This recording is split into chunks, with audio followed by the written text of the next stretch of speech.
box. First, you can see this black lid with Monster Inside tag. Inside the lid, we have a SIM ejector tool and documentation like a quick start guide and important information, and a warranty card which will give you end-to-end information about the phone. Here we have iQOO 7 Monster Orange Edition premium looking phone. The phone has a 48 megapixel OIS triple camera setup at the back with iQOO branding below the camera module. The phone looks stunning in this monster orange color.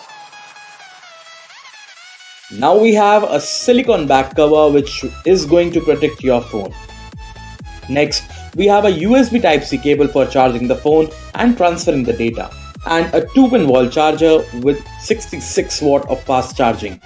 So guys, that's all you get inside the iQOO 7 Monster Orange Edition box. Thank you so much for watching this video.